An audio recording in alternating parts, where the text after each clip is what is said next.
This episode of the Happy Diabetic Kitchen podcast is sponsored by my diabetes supplier, US Med. US Med offers free shipping and 90-day supplies with every order. Tired of countless trips to the pharmacy? There's a much better solution. US Med. Call them now. I did, and I felt the love. Call 888-885-0012 to see how they can simplify your diabetes care.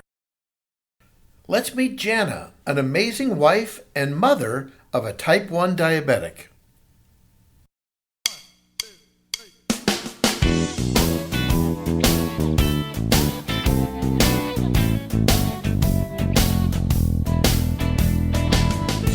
This is the Happy Diabetic Kitchen, the podcast about people who love to eat and cook healthy. This is your guide to the world of healthy cooking and conversations about happy diabetic living and lifestyles, where we simply turn ordinary ingredients into something extraordinary. Welcome to the kitchen, and let's get cooking. Hello everyone, I am Chef Robert Lewis, the Happy Diabetic, and welcome to the internet's most delicious cooking podcast. I am here in the kitchen getting ready to explore a healthy diabetic lifestyle. I want to take the mystery out of healthy cooking, explore some amazing foods, and my diabetic journey with all my successes and challenges. Let me help you live your best happy diabetic lifestyle. So welcome to the kitchen. I'm so happy that you're here.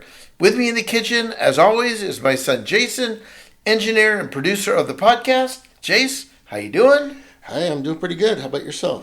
Never had it so good. Thanks for asking. Great interview today. Today we're interviewing, I think, a diabetic hero amongst motherhood. But I know this, and I think you know the same, right, Jason? Raising children is certainly a challenge, right? Yeah. Yeah.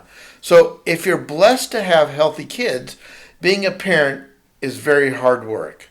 But imagine the added challenge of raising a child with diabetes, especially type 1 diabetes, insulin dependent.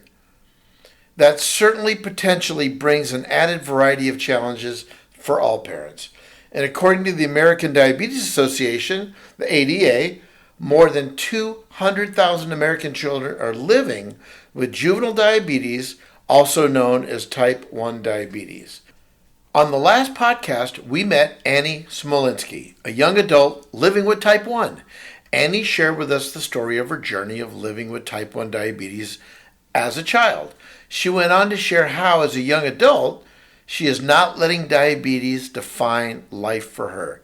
Annie absolutely is rocking it. We recognize there's another story to be told about Annie's journey. On today's podcast, our guest is Annie's mother, Jana. She'll talk about her experience as a mother of a small child with diabetes, what it's like to learn from Annie's diagnosis at such a young age. She'll share experiences and insights only as a parent of a child with type 1 can.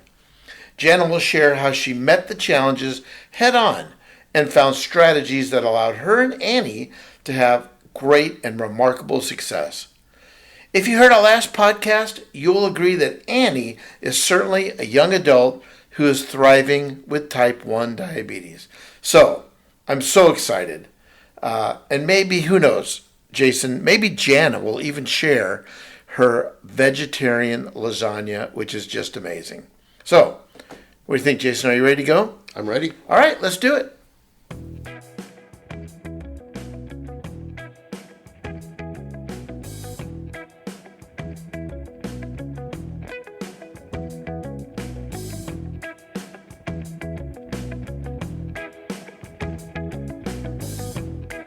Okay, everybody, welcome back to the podcast. We've got our interview queued up and ready to go, and sitting in the Happy Diabetic Kitchen today is Jana Smolenski. Jana, are you ready to get happy? I am so ready, and I am so happy. Awesome. Thank you for being here. So, Jana, why don't you tell everybody, all the happy diabetics out there, a little bit about yourself, kind of fill in the blanks, and maybe even something about our relationship, which, in all honesty, they should know. Absolutely. Well, my name is Jana Smolenski, and I am married and I have 3 kids living out in sunny California. I'm a teacher, a 5th grade teacher. I have been teaching for 32 years. I am a parent of a type 1 diabetic, and my daughter Annie, who is 26 years old, was diagnosed with diabetes when she was 5.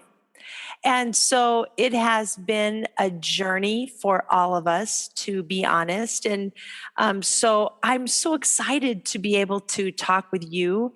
And for your listeners, Robert, you have been such a big support for us, not only as my brother in law, but also as somebody who has walked that path yourself and who has just been there for us every step of the way. You are way too kind, but thank you for the kind words. So, yes, last week's episode was with Annie, type 1 diabetic, athlete, college student living with diabetes. So, we thought, and Jana was so kind to come on the podcast and talk about what it was like to raise a type 1 diabetic and maybe some of the challenges and some of the amazing things you had to do just to get your head around this, because she was diagnosed at a very early age. She was. And to be honest, we didn't know much about diabetes. We didn't have type 1 in our family. And so when Annie was 5 and struggling a little bit with being so thirsty, such insatiable thirst, and she was going to the bathroom an awful lot, but she was 5 and it was hot out here in California. And so we always justified all of that. Well, it was so hot, so she's drinking more, so she's got to go to the bathroom more. And then we were actually in San Diego at SeaWorld. And I didn't know this at the time, of course, but her blood sugar was probably 500. I didn't know, but her thirst was never satisfied. And so we would go from kiosk to kiosk at SeaWorld and get a drink. And in 1999, they weren't selling water bottles everywhere. So, of course, we were buying root beer and juice. And, I mean, there's such an incredible learning curve. Now, when I look back at that, I think we were probably just skyrocketing her blood sugars. But it was actually when we got back to the hotel, I remember calling her pediatrician from the hotel room and saying, I need to bring her in for an appointment because I knew there was something wrong, but still didn't know at all what it was, didn't know what it could be. So, as a mom of a child of type 1 diabetes, tell us about the journey from the standpoint, now you have the diagnosis, now what happened?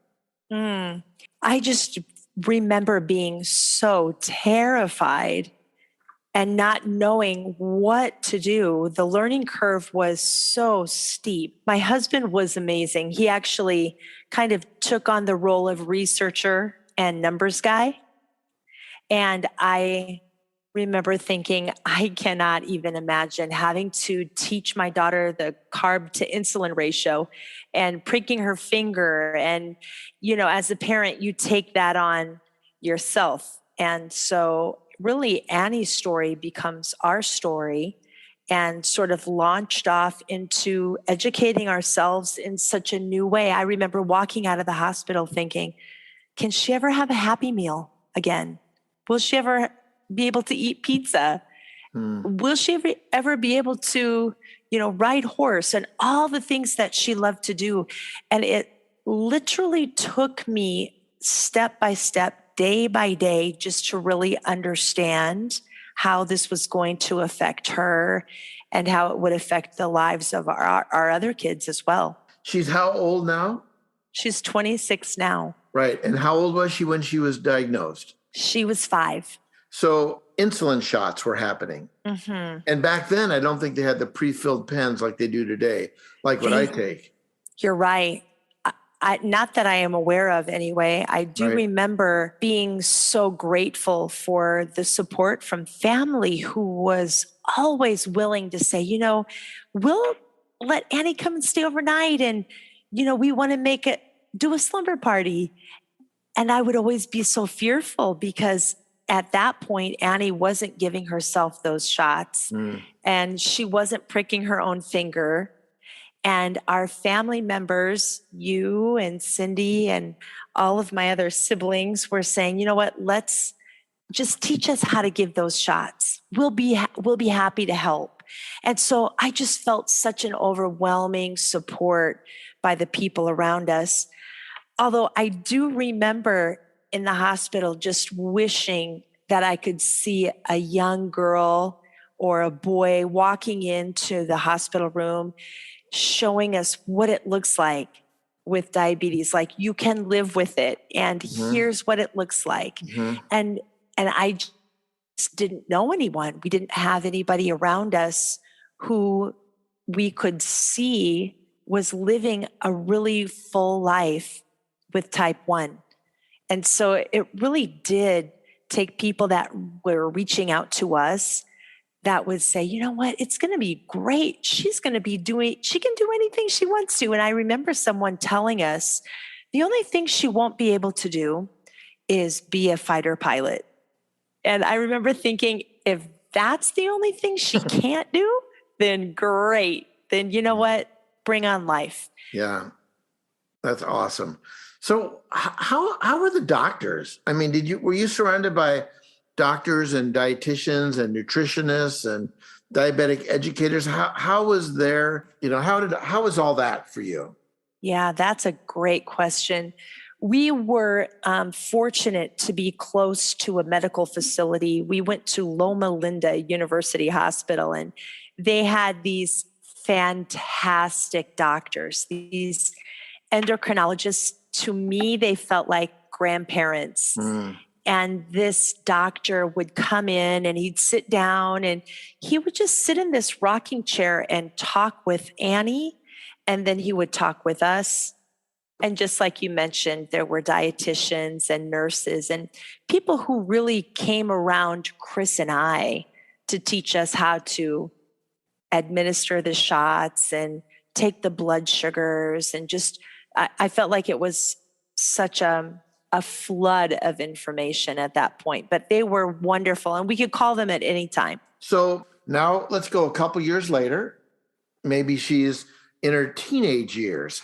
I mean, that's an interesting time for someone because there's lots of life happening and driving and, how was all that and how was her relationship with her friends? That actually, I know so much personality goes into this as well. Annie was an easy teen for the most part. Yeah. And she never really hid her diabetes in her high school years, but I do recall some instances when she was in elementary school where, kids would ask her about what's that insulin pump you have on your belt. And, I do remember her feeling a little insecure about those times. And right. Once she got into junior high and high school, she became very interested in sports. And I do remember there were some times where she would be running on the track, and because her blood sugars were so high, she just couldn't run. And those exasperated times where she would be, questioning why her, or, I want to do this, but my body won't let me. Right. And, just remembering, I never felt like I had the right words to encourage her. No. But just really, I remember having this conversation with her on a track where she was training and her blood sugar was high. She couldn't run in. Just talking about, the challenges that people face. And sometimes you can see them and sometimes you can't see people's adversity, but just to keep pushing through. And those times came, less and less, but I'm sure they still happen, with her in different forms. Yeah. Oh, I was just going to say driving was definitely a challenge. It was terrifying for me. And I still find myself asking her, do you have a Gatorade or do you have any sugar in your car? Just to make sure. Her friends around her in high school by this time knew that she was type 1. And I think a lot of people maybe didn't know what that meant, but hanging around someone, you do get to know that things that they need, the things that they struggle with. And so there were times where her friends really had to help her, get her a Coke or find some sugar for her. And so definitely there were challenges throughout her school years.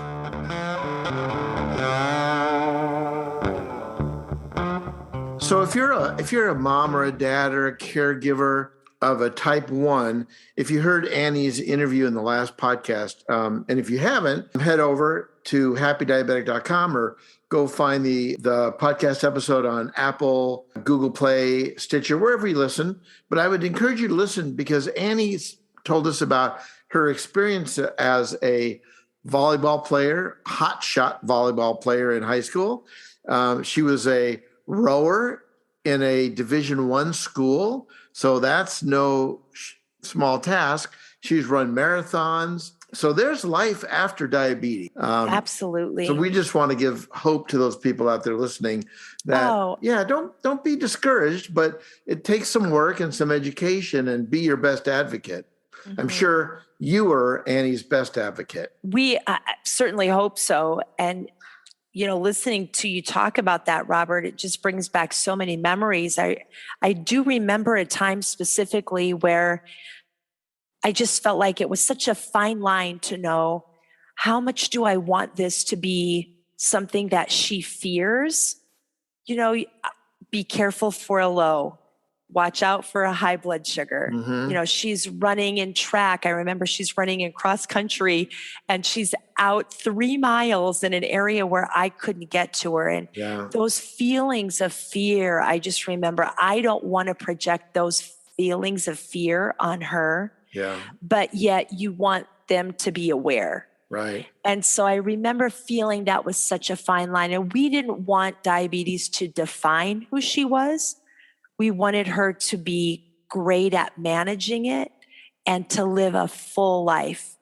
And so when she would say, I want to go to summer camp, I remember feeling so terrified about that, but just making sure that she knew how to dispense the insulin and how many times to check her blood sugar, all of those things that I felt like as a mom, I wanted to hold back and keep her home. I just knew that if she was going to flourish in life, that she was going to have to be independent and brave through it and not feel like diabetes was going to hold her back. Love that. Well, you're in the kitchen. So part of what we want to talk about is food. Mm-hmm. Because I just want to tell everybody out there that, Jana, you are an amazing cook. And you hold your own in any kitchen. So, but let me ask you this question. I ask this of all my guests. What's your earliest food memory? I mean, tell us about the food and dishes and maybe the people or the person who prepared it and how it might have influenced you. Robert, that is such a great question, because isn't it interesting how we grow up with these patterns of food and meals and almost expectations of the how and the when. Right. And my mom was a great cook and a good baker. And we grew up in the Midwest in a farming community. So there was a lot of meat and potatoes and 2 vegetables, and always great dessert. And so when I was newly married, I thought I had to cook the same way. And so I was always making meat and potatoes and a couple vegetables, and often, some green beans out of a can, or, nothing too crispy and fresh, if you know what I'm saying. I do. So I feel like when Annie was diagnosed as a diabetic, a type 1 diabetic, my whole paradigm shift was now on me as the food preparer of my, all of the meals in my family. So even though I found myself often eating M&Ms in my pantry, hiding my sweet addictions of carbohydrates and desserts from my daughter. I didn't want to make her feel bad, but at the same time, I'm like, oh man, I am dying for, a candy bar. And so I began to realize this is going to have to change, not just for Annie, but for my whole family. And that's kind of when my paradigm shifted from meat and potatoes and dessert to maybe grilling some chicken and some veggies. And you have been such an encouragement to me and a great example about healthy choices. And honestly, your cookbooks gave me such a good foundation of what to even stock in my pantry. So I appreciate so much you coming alongside of us and cooking for us and showing us some new alternatives. And I think kind of that's what it takes to change your paradigm from something that may not be so healthy to something that you could really not only enjoy, but food can be beautiful and fun and social. And so I do appreciate that you really did share that with me. Did you have to get creative with the snacky snacks? I mean, all kids love snacks, and I get that question a lot. Any suggestions? I do remember the nutritionist at Loma Linda talking to us about snacks. And this was the first time that I ever heard about pairing a protein with a carbohydrate. And the nutritionist told us that a snack would be maybe about 15 grams of carbs, like a small bag of potato chips, but then also to pair it with a little protein, which would keep the blood sugars from spiking. And so we really try to do that. And even still, I think about that when I choose my own snacks. I do the same. And it's tricky too, because there's so many tempting snacks out there, right? Oh, yes. Robert, do you mind me just reminding your listeners of a nice little recipe that you showed me years ago? It was your veggie boats. And I think if you can make food look fun for kids, that helps a lot too. I remember you took a green pepper, a bell pepper. Yes. You put a little ranch dressing in there with some delicious, fresh veggies. Honestly, I think once your body starts to eat that way, it begins to crave those good, healthy foods.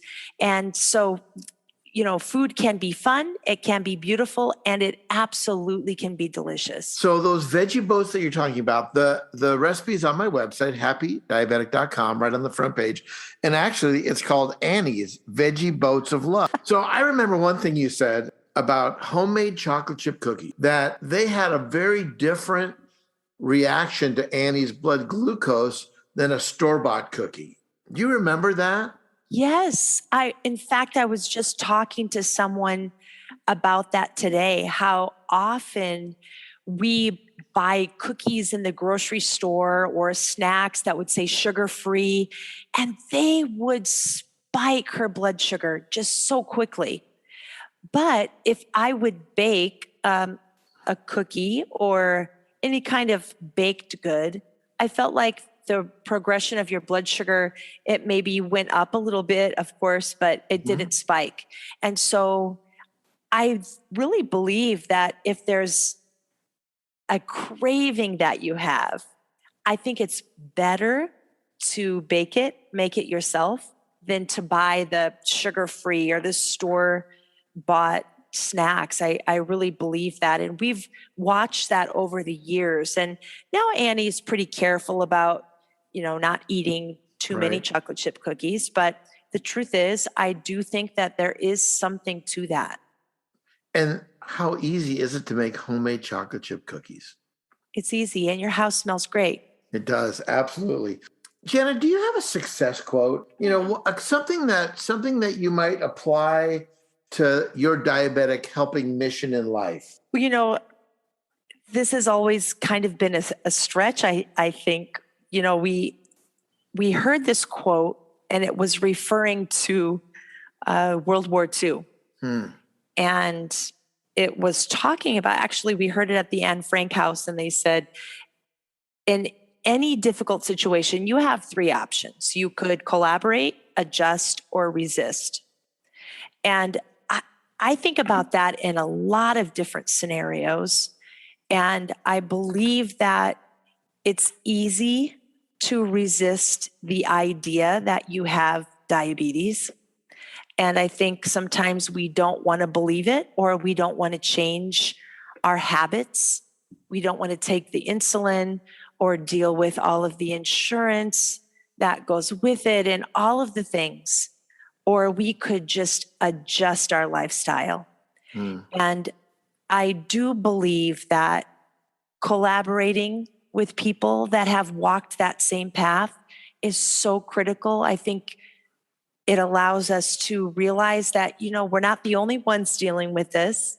And collaborating with somebody allows us to really believe that there is some hope in the adversity that, you are facing. Yeah. I know I understand that clearly because in my early years, 1998 is when I was diagnosed, I was definitely in denial. I mean, I just could not wrap my head around it.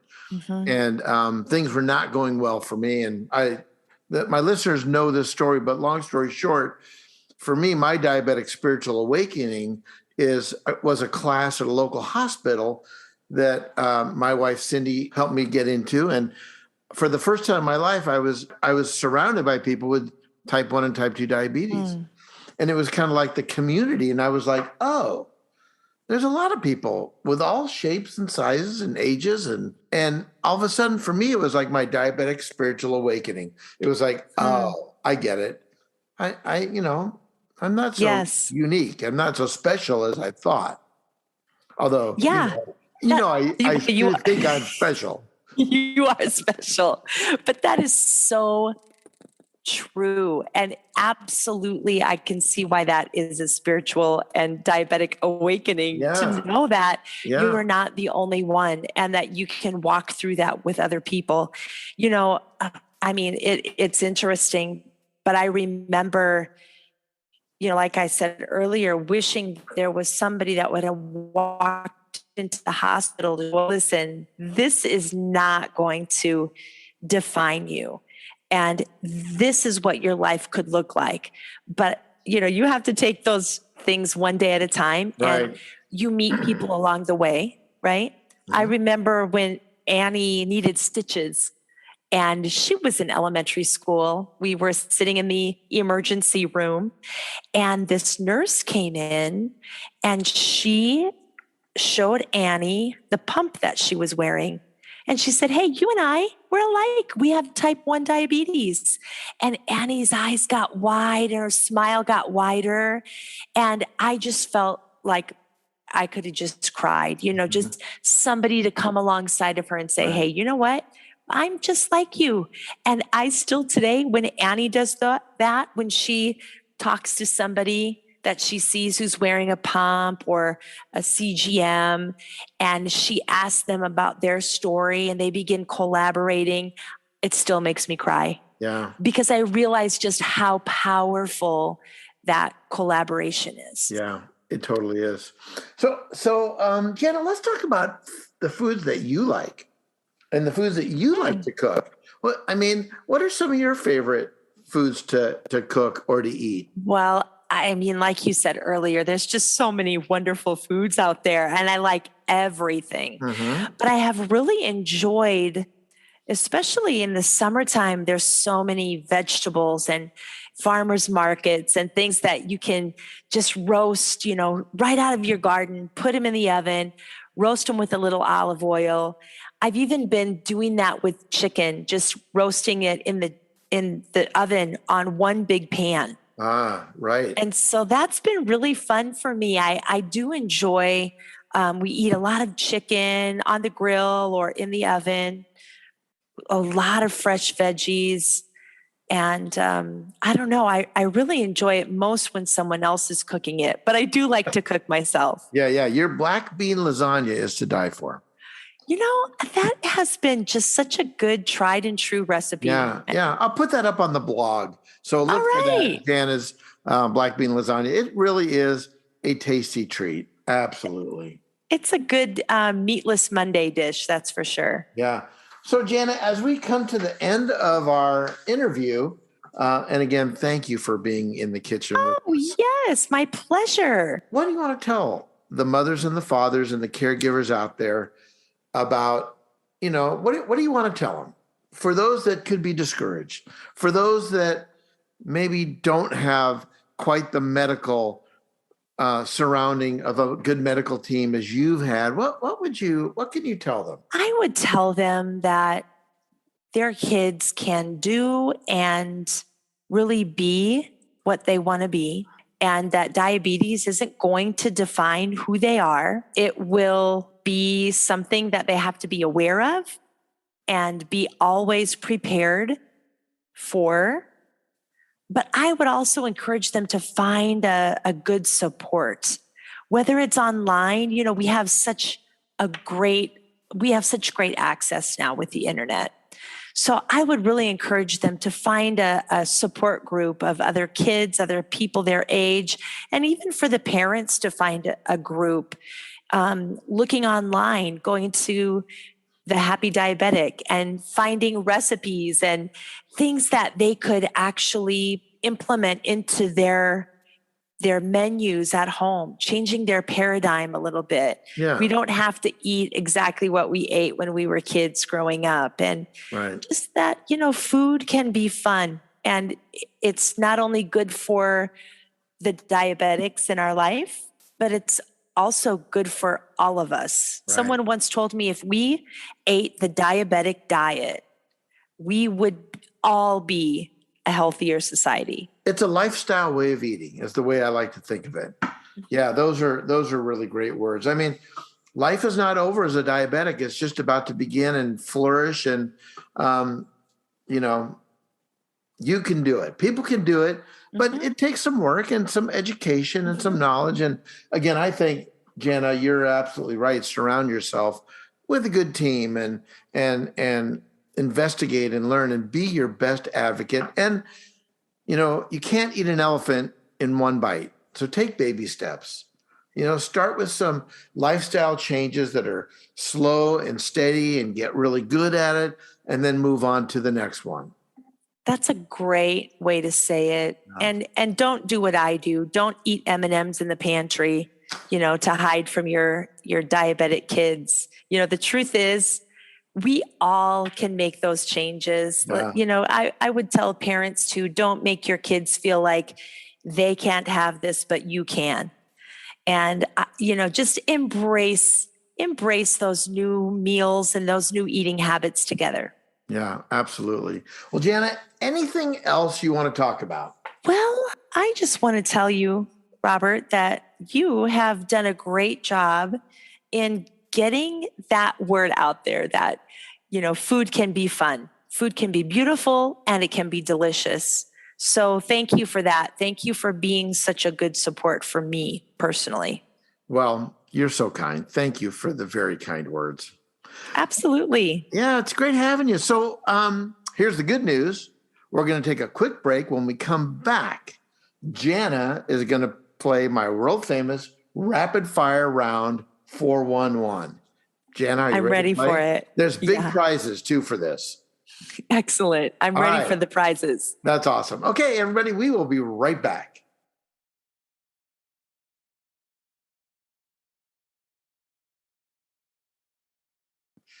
All right, everybody, welcome back. We are about to play the rapid fire round, the 411. Now, Jana, here's how the game is played.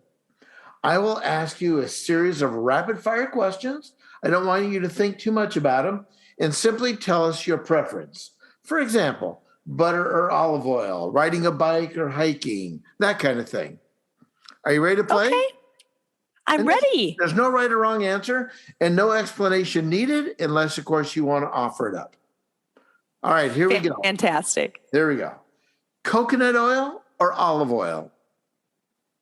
Olive oil. Mango or apple?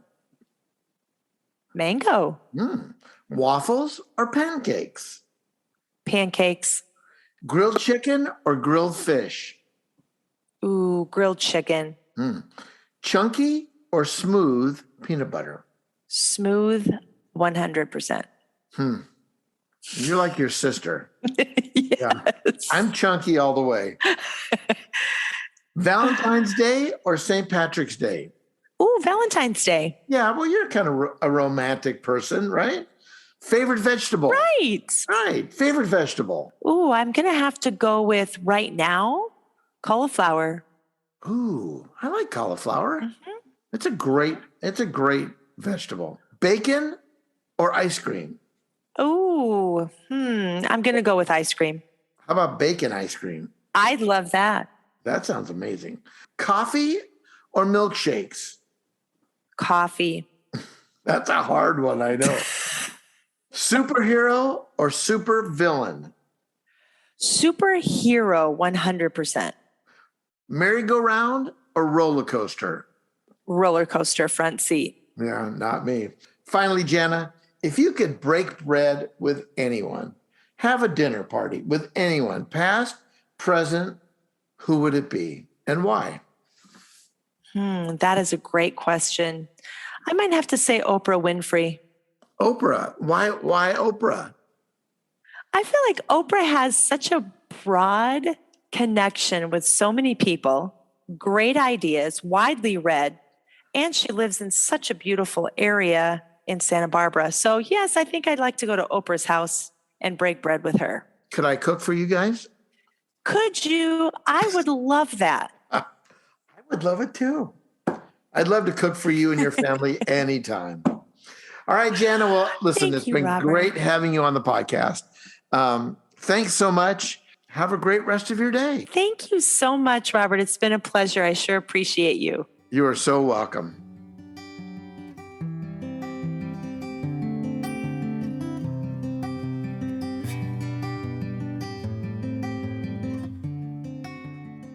Receiving your medical supplies like glucose monitors and insulin pumps can sometimes be a hassle, even painful. Painful is taking blood out of your fingertip to test your glucose, but not with US Med. Their motto is better service, better care. It's what they call white glove service, and that's what I experienced. I was worn out by having to make multiple trips to the pharmacy, only to discover the orders were not ready. Long lines, or we need to call your doc to confirm the refill. And they would say, don't worry, we'll take care of everything. Then only to find out 2 weeks later that the doc has not responded to the email or the fax. I would reach out again to the pharmacy, and they would say the doc never called us back, and they never followed up. That's the thing I hated the most. Do what I did. Head over to usmed.com. You'll find the link at happydiabetic.com right on the front page. Are you ready for US Med to always provide you 90 days worth of supplies and fast free shipping? That's right, free shipping. They carry everything from insulin pumps, diabetes testing supplies, to the latest CGMs. The Freestyle Libre 2 and the Dexcom G6. Now, you know how much I love the Libre 2 system. I have it on right now.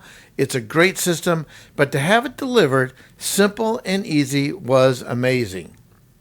If you're just starting with Medicare like me, I know that's hard to believe, US Med should be your next call. You're going to talk to an operator who will know you by name, have your information, courteous, quick, helpful, and knowledgeable. They cover broad private insurance coverages, over 800 private insurers, and they are A+ rated with the Better Business Bureau. If you're looking for supplies, everything from insulin pumps, diabetes testing supplies, to the latest CGMs, well, and if you're looking for better service delivered right to your door, US Med might be just what you're looking for. usmed.com or call 888-885-0012. Don't wait any longer. I'm glad I called, and I can tell you this, I am feeling so much love. Okay, hold on. I think I hear my doorbell. That must be my 90-day supply. So be sure to follow me on all my social links. You'll simply find them all at happydiabetic.com. kitchenmaster.com. Just look for all my links at the top right-hand side of the page. And hey, if you have a question for me, go to my website, hit the contact tab, you ask questions, I'll answer them, and who knows, they might even become part of the next show. Maybe I'll select your question and send you some cookbooks as a big thank you. Thank you for listening, and if you are loving what you hear in the kitchen, please leave a comment or feedback at Stitcher, Google Play, or Apple Podcasts, or wherever you're listening. Your thoughts and comments are very much appreciated. Thank you again. Our podcast today is produced and engineered by Jason Lewis. Our theme music by the Happy Diabetic Kitchen Band, and yours truly on the searing, shredding electric guitar, myself, Chef Robert. And of course, our kitchen mascots, Scout and Tucker, they're on the back patio today, just hanging out with the birds. So, thanks for tuning in, and let me leave you with this thought. Gary Vaynerchuk once said, "The chef that grew up with grandma who cooks tends to always beat the chef who went to culinary school because it's in their blood." All right, everybody, thanks for tuning in. Happy that you were here. And remember, no one loves you more than me.